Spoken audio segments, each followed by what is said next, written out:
Why chicken tastes like everything. Which character? No, it was a cipher. It was the dude with the goatee and bald. John, paying attention? I didn't hear character yet. Mouse. Yeah. Mouse. All right.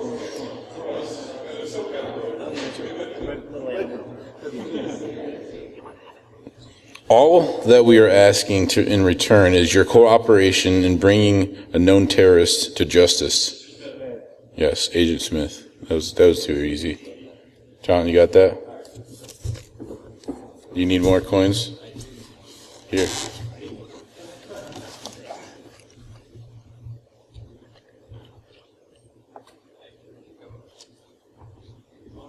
Okay, we'll do some more after. All right, our next talk. Why don't I have the name of your talk? Oh, it's right there. You're welcome. Rise of the Advisor. Neal is currently a threat intelligence engineer working for Threat Quotient. He has been active and advising in the security industry for over 15 years and in technology for 20 plus years. Previous to his current position, he was a technical solution architect for Cisco, and before that, he was a principal security engineer at SourceFire. Please welcome Neal Humphrey. Thanks, sir. Appreciate it. Well, this is boding well. Oh, there we go. Okay. So apparently I'm supposed to use this for recording purposes. So I apologize. And there it goes again.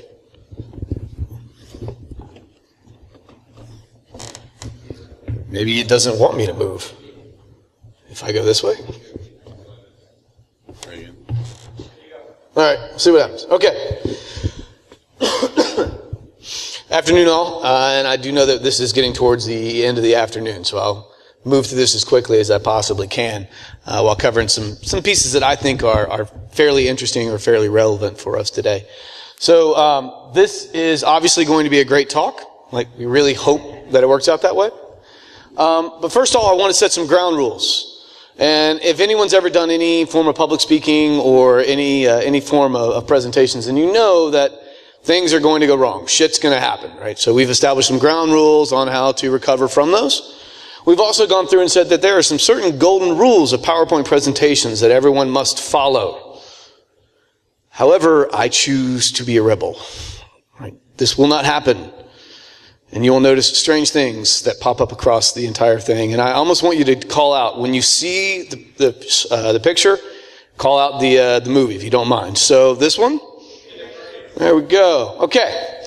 So the agenda, first off, and I do not have any, my company basically folded out of SourceFire many years ago.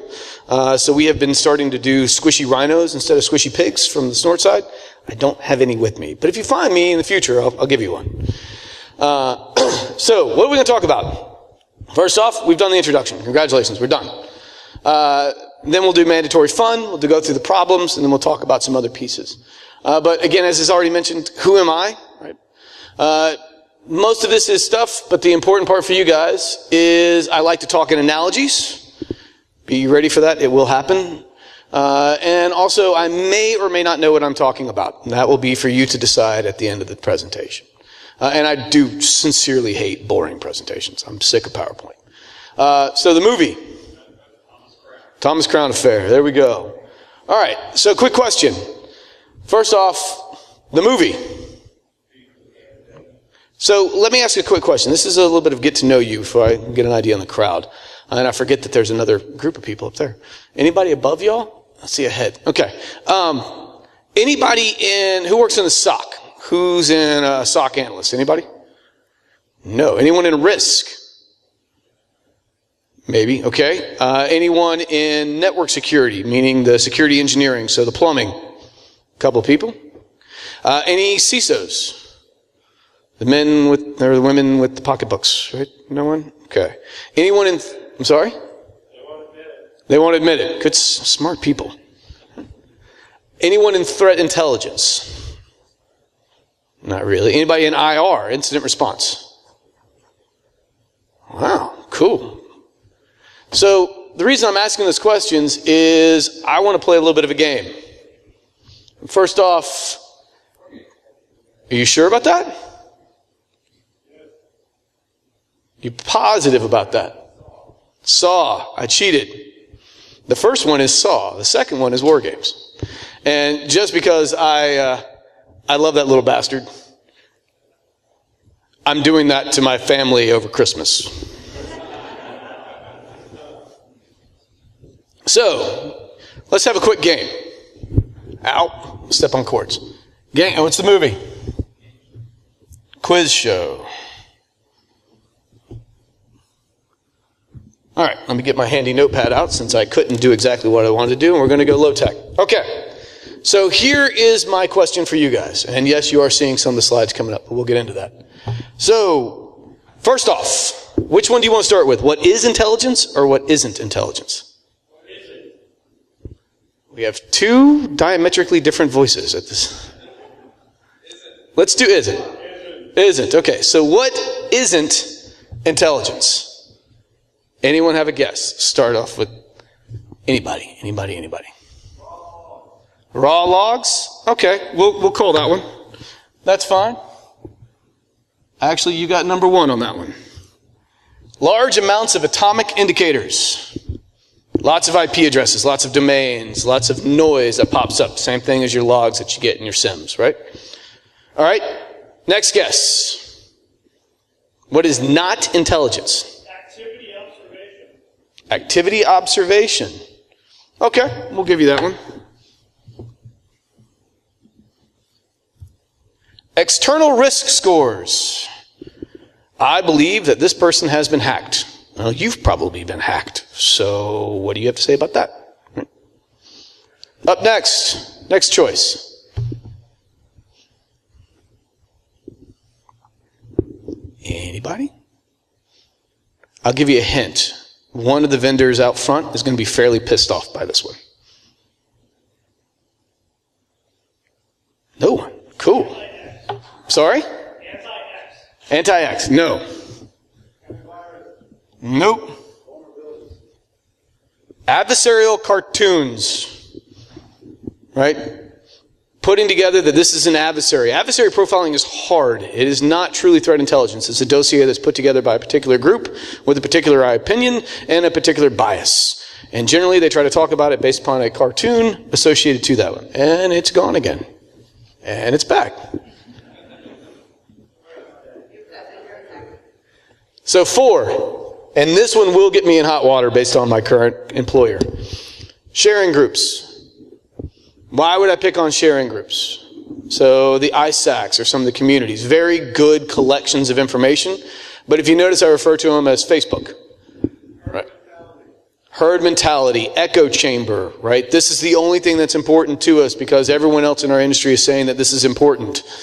Yeah, you might want to take the blinders off. Right?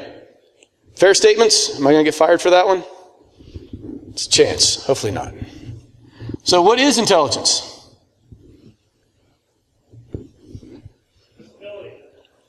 Visibility. Let me check my notes. Okay, actually I'll give you that one.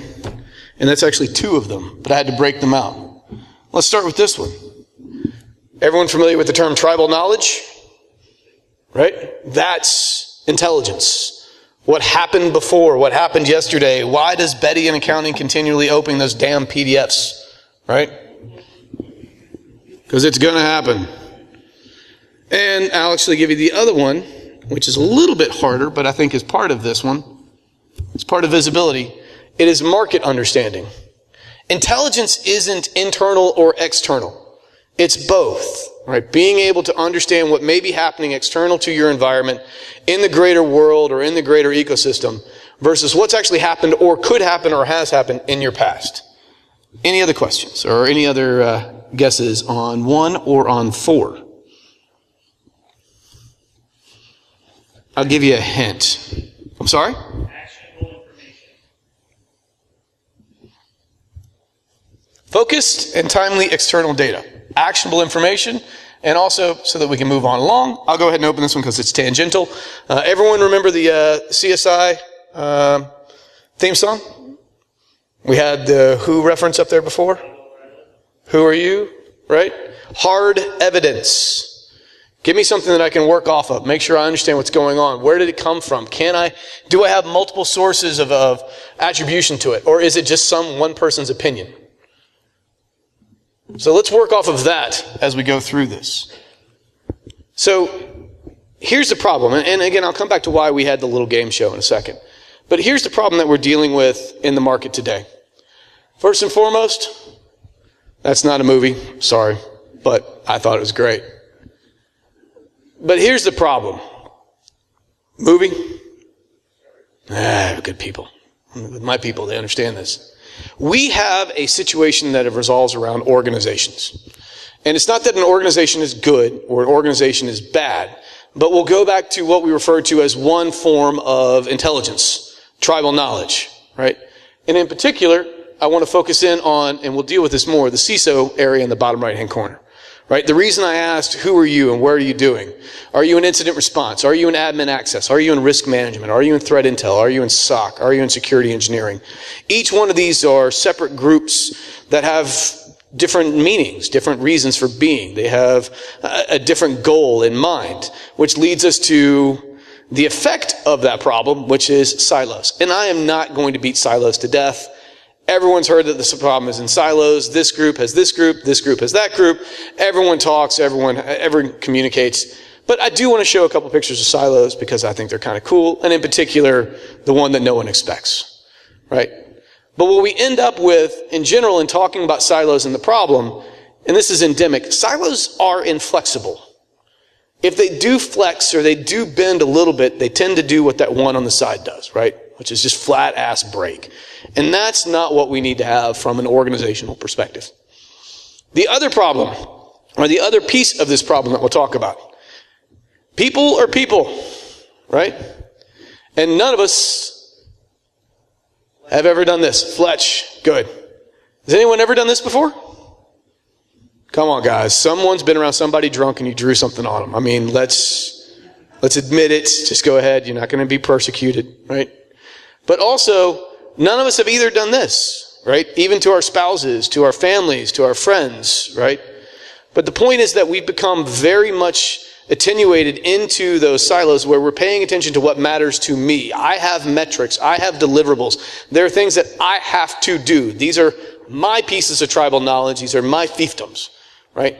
And this is not a problem with organizations. It is a people problem in the way that we address ourselves today. Right? And the reason why, again, I call the sharing groups Facebook. Right? This is the situation that we have to deal with. So now the other people problem. Not a movie, but Ross Perot, who played by? There you go. So why do I have Ross Perot up here? Negative unemployment, the giant sucking sound. Right? Anyone remember that one from Ross Perot? This is the other people problem. We have an issue in organizations and in intelligence where we hire someone, they work for us for 6 months, 9 months, a year and a half. Actually, let me ask this question. Again, this is not part of the presentation, but just for my own edification. Who's been in their current role more than 2 years? Wow, that is different than I expected, right? By the way, you could go get another job fairly quickly, just so that you're aware, right? If you are a cybersecurity professional with any kind of skill set, you already have a job and multiple offers on the table. As someone mentioned, CISOs are sitting down and hiding. This is the reason why, right? They're not getting more budget, but people are getting hired from underneath them. And then finally, from a company that I have questions about, and I want to focus in on this one. When businesses can't find people within cybersecurity experience, they make easy targets because they simply don't have the right solutions, policies, or procedures in place. I think this is, quite frankly, the most interesting quote I've ever seen in cybersecurity. What's not on here? Detection mechanisms, the right EDR, the right this, the right that, right? It's policies, it's procedures, and it's solutions. Now, those of you that don't know me, which is basically everyone here, I love military history. I'm a military history guy. I went to a military college. It's in my blood. So if you guys will let me entertain you for a little bit, I want to walk you through a quick case study that I think is applicable to what we're talking about. And I'm not even going to ask if anyone recognizes this tank, but this is a World War II relic that was specifically found and is now in a war museum outside of Dulles Airport Base, right?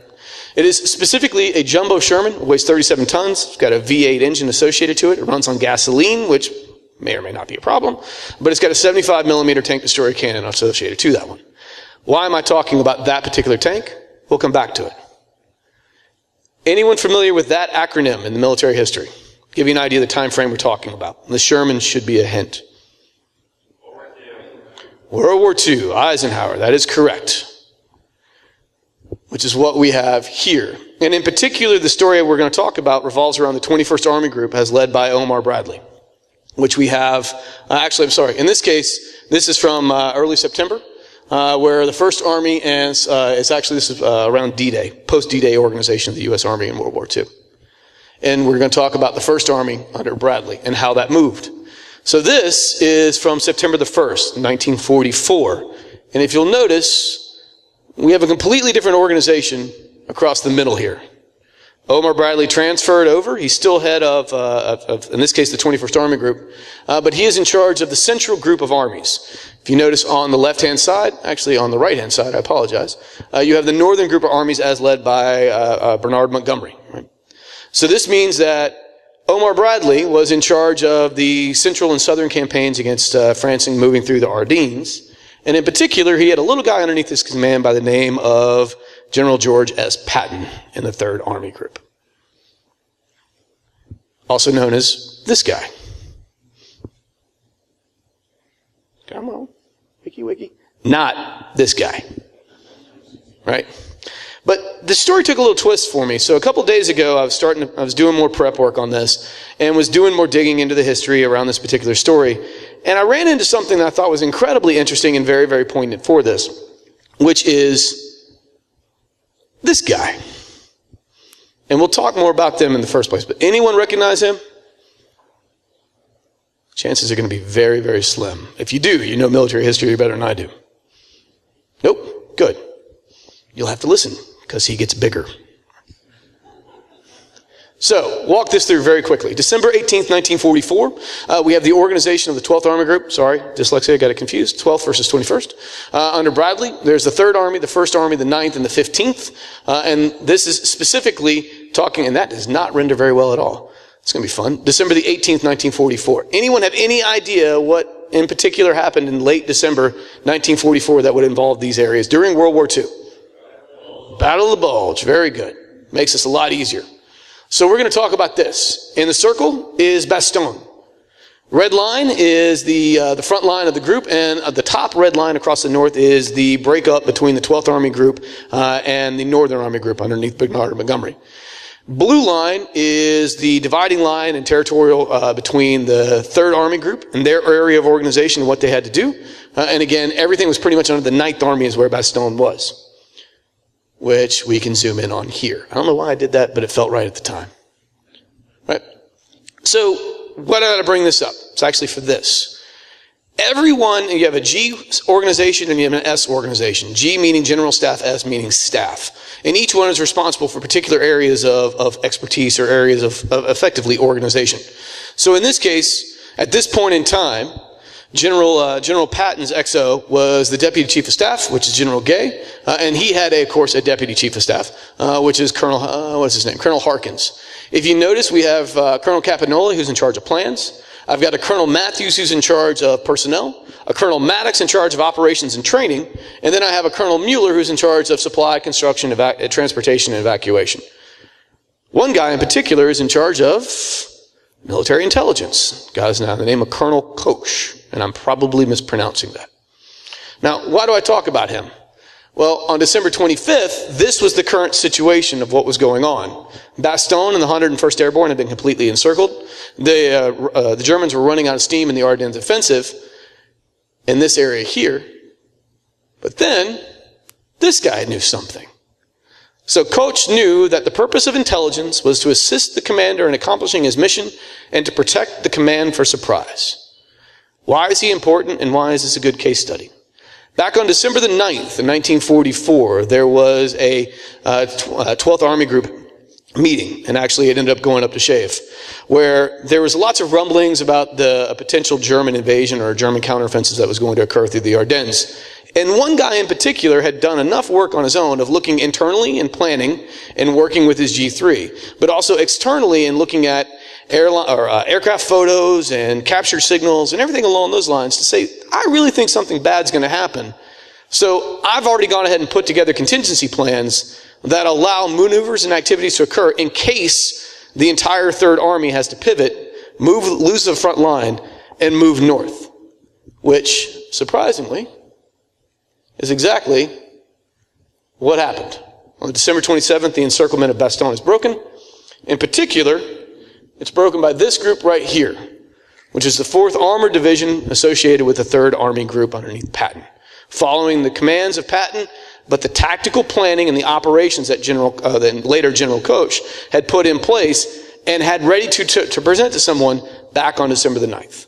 I can't come up with a better example of being prepared versus being reactive than this particular scenario. Now, the other thing I want you to take from this is, again, the 4th Armored Group. And in particular, 4th Armored as it equates to a tank that may have gotten right there firstest with the mostest. That tank is called, doesn't show it. Drop that one. It's called Cobra King. This tank was actually damaged 2 or 3 weeks after the Battle of Bastogne, and it was crewed by Charles Bogans, Corporal Milton Deckerman, and Privates James G. Murphy, Hubert Smith, and a Harold Hafner, who were all sitting on top of that tank right outside of Bastogne as soon as they got in. As I mentioned, it was damaged shortly thereafter, and then recovered, repaired, put back into place, and then forgotten about until it ended up as a trophy or memorial in front of several U.S. Army bases in Germany across the Cold War. Then it was brought back and put in place once it was identified as being the Cobra tank or Cobra King tank, and was found and reconditioned and was recently placed in that museum. I'll come back to the reason on that one. So to go back to our problem one more time. Movie? Aliens, all right. Here's our problem. It's our fault. This is all our fault. So in particular, one thing I want to point out that I find personally hilarious, again, I work for a vendor. I'm allowed to call this out as this is all our fault, but my company is actually on this piece somewhere twice. Like I'm in here, and then I think we're like over here somehow or another. I don't know why, right? But the reason I bring this up and the reason I say this is our fault and how it applies into what we're talking about is we've all been very, very reactive. We have not been anticipatory. And I'm not a big fan of talking about security in the vein of I'm going to be reactive to something, or I want to be anticipatory, or I want to be ahead of the next major thing. Because I don't really think that you can.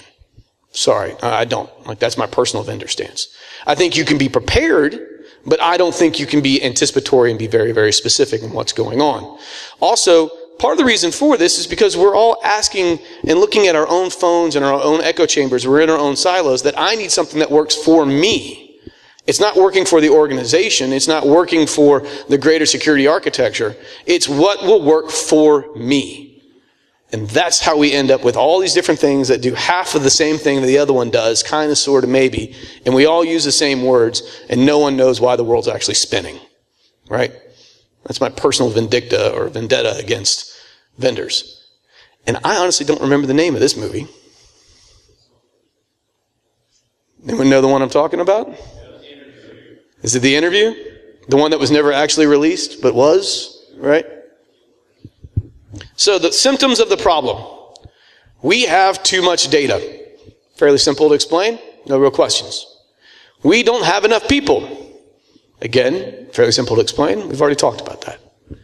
We don't have enough time. No one has enough time. Never have. And we are in an analytical paralysis. If I hear my VP of sales or someone else go through and say that I'm hunting for a needle in a pile of needles in another sales presentation, again, I'm going to discuss the concept of an electromagnet that's very powerful and just cleans all of them up, right? But the point is that we're all talking about this, and well, this is my problem, this is their problem, and we have to figure out how we're going to analyze or deal with that particular thing. So every symptom has a diagnosis, right? Whether it's right or whether it's wrong, it must be diagnosed. So why are we seeing these symptoms? Again, because people are being people. Teams are talking, but they're not communicating. This is what's going on here. This is what's going on there. We don't have a lot of cross-team communication. Or if we do, it's a little bit more forced than it really ought to be. This is the big one. And this will lead into the actual discussion of the topic or the title of the presentation. CISOs are strategic. CISOs are Patton. They're not Colonel Koch. They're not the commander of the 4th Army. Or 4th Armored, excuse me. Right? They are, voice is gone. You can look at it and say that Eisenhower is the CEO, whereas Omar Bradley was the CIO if the CISO actually reports to them. But the CISO is Patton. And the CISO has a very strategic goal, which is to defend the network. That's it. That's their job. That's what they do. Team leads are team tactical. Meaning if I have a team lead, or if I have a SOC level 3 analyst, or if I have someone who is my principal architect in security engineering, whatever that may be, their job is to validate from all those vendors we were just talking about what makes the most sense and what works for the company based upon the best price that they can get. Not, is it going to do a better good across multiple teams, but only for the team that has the budget that's been assigned to them at that period of time. Analysts are keyboard tactical. What do I mean by that? Meaning that they're dealing with that alert, they're dealing with that event, they're dealing with that artifact, they're dealing with that malware file, they're dealing with this incident. They're not necessarily, and they do a good job usually of doing cross-keyboard, of helping the guy out beside them or the girl out beside them or the person in the next room, but they're not necessarily being able to overtly communicate what they're doing and why it was valuable or what they found interesting that day. Again, it's tribal knowledge and it goes up in their head, and maybe it be spread across a couple of keyboards in the near vicinity. Usually due to them cursing, throwing something, or putting a post-it note up. The treatment. We need to be able to execute and validate the strategic vision as set by the CISO across the teams. And the CISO's job is to make sure that we do that. But we can help them out a little bit. We need to provide cross-team tactical guidance and review. We need something that's able to bridge those silos, and not a technology, not another way of communicating, but we need a human potentially that may be able to walk across the teams that is mutually respected and is able to understand what's going on. We also need to be able to do metrics. Again, it's a little military based, but we want to be able to do AARs, or after action reports. What did you do? What did you find? How did you find it? How did you mitigate it? Did you not mitigate it? What tool did you use? How long did it take you to use the tool? Right? We need to start gathering more detail in that manner. And quite frankly, we need a historian. Somebody needs to be able to be in charge of, you haven't sent that in. I need that piece of information. I need that data associated to that. And then finally, tribal knowledge. Well, and then we'll leave the other one for another joke. But someone, the historian is actually in charge of capturing the tribal knowledge. And again, the reason why, and I'll go back to the history example. Why would I even bring up Cobra King? Any guesses? How did they know that? Records, serial numbers. As much as we can bang on the military for whatever they want, they take copious notes. Right? They write AARs, or after action reports, on everything that happens. They were able to identify on a Google search very quickly the actual crew members of the tank and what they did that day back on December 27th of 1944. Beyond just simply saying, here's a serial number of this particular tank. This was the story of that tank on that day as written by notes and understood by the historians associated to that one. Am I thinking that industries or our companies need to be able to do the same thing? No. Right? We don't need all of that. But there's a level of information that is internal, intelligence that is internal, that is not being captured and not being processed. In other words, you need to know where the bodies are buried. Right? This tool does not do what we thought it was going to do, so why am I dependent upon it? Or this other team knows that it's not doing what we wanted it to do, so I need to be able to try to fix that or figure out a mitigation around that. So, organization good, organization bad. We'll go back to the CISO again. I personally feel that something is missing, right? I have a team lead for each one of these silos, as we've talked about. I have a CISO who's in charge of their strategic vision, their budget, what they've been charged to do.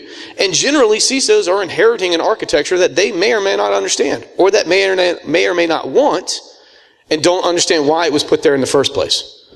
I've replaced a lot of vendors in my time working as a vendor because of that same reason.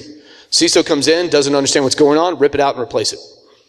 Was it working? Don't know. Don't care. Don't trust it. Why? Right? What's missing is a staff. Someone who works for the CISO that is not beholden to a particular team that is in charge of gathering metrics, being an advisor to a bunch of different people or a bunch of different teams, and understands the architecture and the impact at a tactical level. So how do you do that? How do you become an advisor? I really, really hate this one, and I'm sorry, which is the reason why I figure most of you are doing this, right? But we do have to start taking good notes. That's the way that you can start understanding and providing communication. Remembering that this person said that last week is great, but it doesn't communicate for well. Because guess what? People leave. We don't want to let all their work go too. Metrics move things. I don't like this. Why? It does not work with your kids. I'm going to be very clear about that, right? You didn't like this last week. I don't care. I don't like it now. Right? What did I do? I did that one. Advise, don't do. I'm not asking you to walk in and take over someone's job. You don't want to do that. But what you can do is to help them understand what they're doing in the greater goal of things. Help them work with the CISOs towards that strategic vision. But more importantly, and this is the most important thing you can get out of this talk, security suffers from an issue in perception. Right? Security is a cost basis technology. We don't make the company any money, ever. We cost the company money consistently. So we have to be able to start identifying and advertising ourselves on when we do something right and when we find something. So if I can do an advising and help people understand across teams how we've done something really well, guess what? Metrics move things like budgets. Evidence counts. Again, an opinion held by one is an opinion. An opinion held by 4 or 5 could be construed as fact, depending upon how you want to look at that. Evaluate and record those investments. Again, metrics, understand what's going on. We made this investment. Did it move the needle or did it not? But how also are you judging the needle being moved? Trending can be prophetic. Anybody in the Mega Millions drawing tonight? Anybody buy tickets? One person in the room. Only one person wants to quit their job on Saturday? Are you out of your mind? Right? Guess what? Trending data says that we will both have to be at work on Monday. Right? It's the way that it works. And then finally, some tools to use for this one. I don't expect you to simply sit there and write this stuff down in a notebook. There are free versions of all of these software available, outside of maybe SharePoint, but you can find a pirated version of that somewhere, right? Elastic, Hadoop, even Google Docs if you have access to it. You want the forensics logs. You want the daily SOC logs. I want my IR case notes. I want to be able to collect all of the information I possibly can to understand how I can best use that, again, to advise. Being able to say, hey, why don't you look that up? This other team ran into it last week is very, very different from, well, let me go pull the sample, let me send an email. Let them search for it themselves, right? Be able to be tactical and reactive to the internal team's needs, not doing this. And then, once you start getting that down and you can start communicating effectively, because people are still looking at their phones, but they're looking at the same data source on those phones. Again, whether it's any one of these technologies. And again, please just don't use email. Just don't. Right?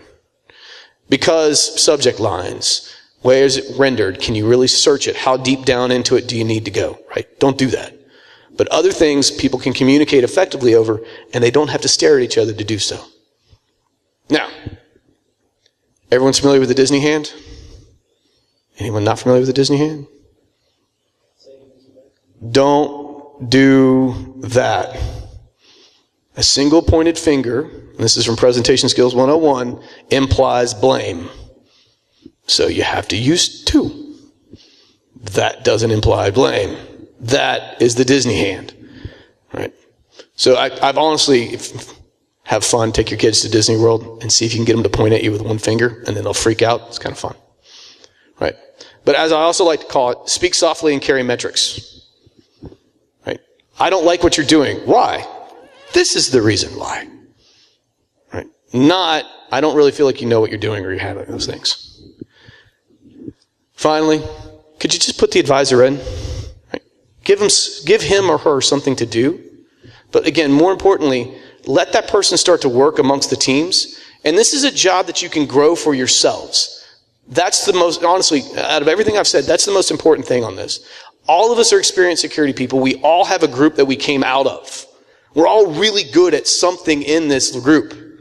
There's nothing stopping us from taking that and saying, I'm really good at this. I've got this tribal knowledge. Let me reach out and build some form of communication across the different teams. That then all of a sudden, my star goes up. And I can start showing that other teams are more effective. And I can become more tactical and sit beside the CISO. And start building a role for myself. And oh, by the way, metrics move things. Speak softly, carry metrics. Do you know who really cares about the metrics? The board. So if I can walk in and show how a decision that was made under my watch as a technical decision had a strategic impact, guess what? I get a lot more visibility. And everyone up the chain looks good. So advertise yourselves, build metrics, give yourself evidence, but try to talk a little bit better amongst the different teams. And somebody needs to become an advisor in this. I'm out of time. Any questions? Yeah. Actually, sorry, one more movie. Sorry? No. Scrooged. Question.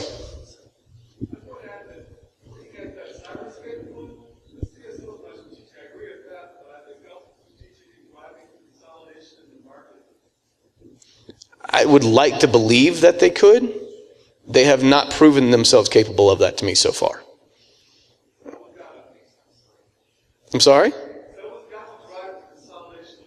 I don't disagree with you. I just don't see it happening because everyone is still looking for something that's going to solve this problem. Especially in the U.S. market, we're very much Pavlovian.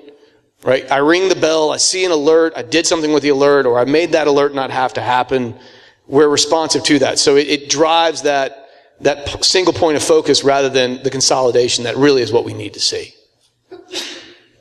Yes, in the back. Can you speak a bit more to the metrics that make sense to carry? Like how to qualify, quantify, Sure. to explore these metrics? Sure. So it's a difficult question to answer because the metrics are going to be different everywhere else, right?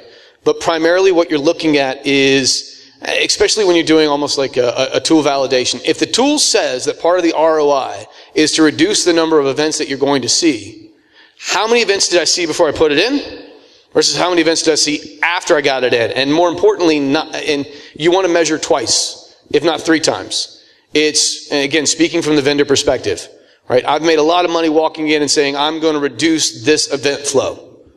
Easy. Done.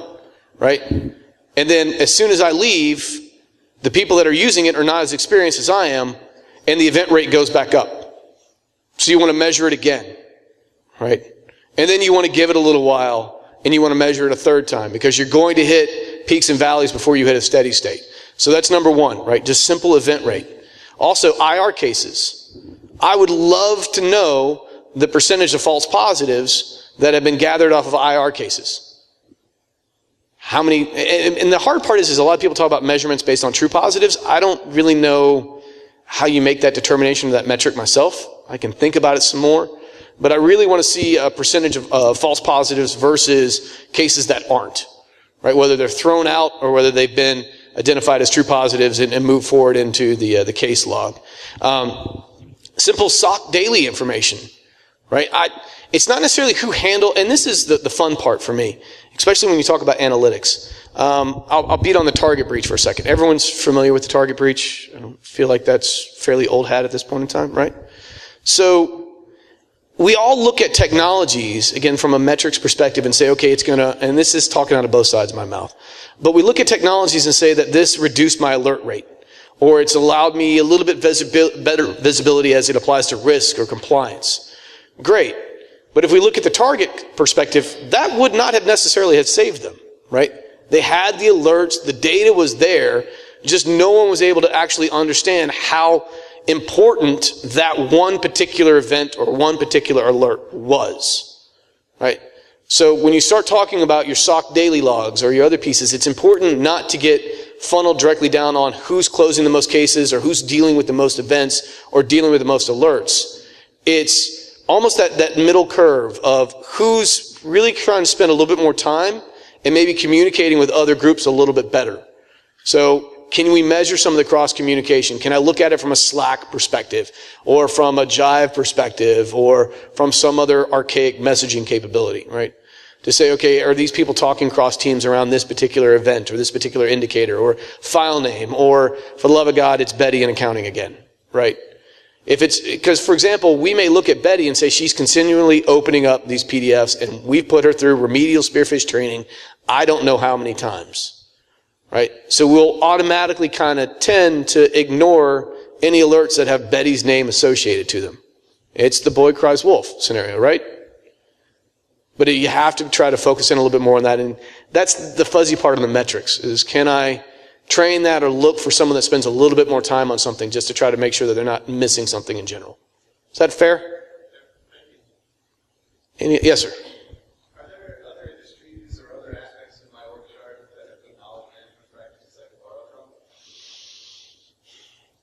from? I can't believe I'm going to say this. Audit. I mean, yeah. Quite frankly, the group of people that are most used to walking in and understanding something very quickly and then being able to communicate or make references that are communicable to other people very fast. Right? That's the first group that I would go look at. Risk and compliance is also a little bit ahead of cybersecurity as it equates to some of this stuff. And I see a lot more movement of security intelligence. I really don't like the term threat intelligence, but intel being moved or pushed more into risk assessment, compliance, and also just kind of the overall security health of an organization. Any other questions? Yes? What's your take on the ability of cybersecurity vendors actually communicate with So, that's a good one. And this is important. So I've got a new guy that just came onto my team, and he's a very good security guy. He's a very good architect. He's still working on some of his sales stuff, right? Ultimately, we're all salespeople, whether we want to admit it or not, right? We sold ourselves in relationships. We sold ourselves to the job when we did our interview, right? We sell ourselves to the telemarketers when we tell them to hang up very quickly, or we play with them for a little while and let them drone on into nothingness, right? So where I'm going with that is security people need to work on their bedside manner and explain things in simple ways, right? The metrics need to be fairly simple when you move them up the chain, right? It's not, we've seen Emotet 15 or 20 different times within my environment, something I dealt with a customer the other week, or that the black energy or not Petya or VPN filter or any of these other, that is, when you start talking up the chain, they don't get that. They don't understand that, right? But if I can walk through and say that, for example, we didn't have to re-image 45 machines last week because we got in front of that particular piece, that matters, right? If I can start talking about things in terms of FTEs and understanding the man hours, right, that helps. So that we have to sell those ideas, sell those under things, and communicate simply. It's, we don't want to get into the layer different pieces. Like I don't want to talk about a layer 1 versus a layer 7 versus a layer 8 versus a layer 3 versus the PCAP says this and I use this tool to do that. That's great for us, right? But in communicating higher, it doesn't matter. Yes? I'm going to say that one more time. Average to what?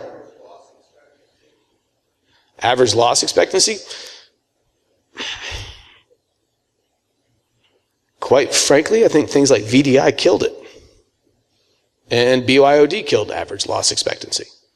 Right? I mean, we write stuff off, or we look at, this thing has been depreciated over X period of time, and there's just a number that's affiliated to that one, and it's a commercialized throwaway.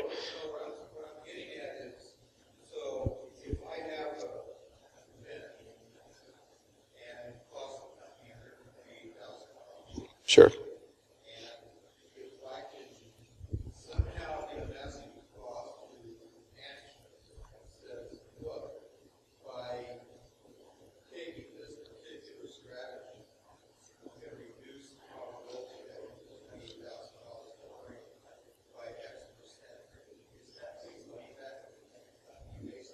Sure, but right, and we, so security is insurance. I was talking about this with a guy earlier on today. Security absolutely is insurance, and I'm, to your point, and I think to the point of the talk as well is, okay, if you want to say things based on an average loss, great, but come with metrics, right? This happened last week. And this is how many hours or what we had to do to get around that, and this was the actual cost affiliated to that one. Now I can associate a baseline, and as I move forward, then I can say, hey, I was able to get in front of 5 of these. Guess what? You owe me $725,000. And I agree with it. That's the whole point. To me, that's the point of that. Getting probabilities right, and then properly. I mean, ultimately, what you're talking about is the communication strategy upwards, so that it can be, so that the board or the CMO or the COO can actually understand it. At this point, what I really want people to get out of this is just, again, start talking. Like, those metrics and that understanding is exactly where I want to see things go. But first off, we need to have a better understanding of being able to identify when that was this particular type of incident. And we do want to capture those metrics. And how do we get that data and then react tactically before we can start taking a more strategic response and getting more of those budgets? Or chargebacks is the other fancy term for it. Any other questions? Question up top. There's a big blaring light. That's fine. Look to the light. I'll be loud. How does our Wall Street culture, with a need to continually improve, yielding a need to constantly reorganize despite positive measures, play into your theory? So, for those that didn't, I think everyone heard the question. I don't need to repeat it. Good. All right. It's a good question. I mean, the problem is security tools, security vendors are driven by the Wall Street piece, where we have to try to drive numbers, and we're looking to consistently replace someone based upon a nit. That's just the nature of the beast. So I think your best bet, and this is a long-term play, is, again, it's the metrics. Hey, we did do that replacement, and we saved, $20,000 when we actually go back and look at it. Can we try something different next time? Right? There's no short-term numbers I can give you or metrics or ideas that would say I'm going to disrupt that cycle, but you can start building towards that, and again, trying to build some of that visibility and some of that information so you can become more tactical and more of a trusted advisor to the CISO, and from there maybe be able to talk a little higher and prove that I don't need you to spend $750,000 on that next fancy new whiz-bang budget, even though we have to show some form of improvement. What if we did, more of a process-based work this year? Like, let's take a day off. Let's take a year off from buying something new. It's funny to me, I constantly run into situations of, the problem wasn't the tool. It was the policy, or it was the process, or it was the procedure.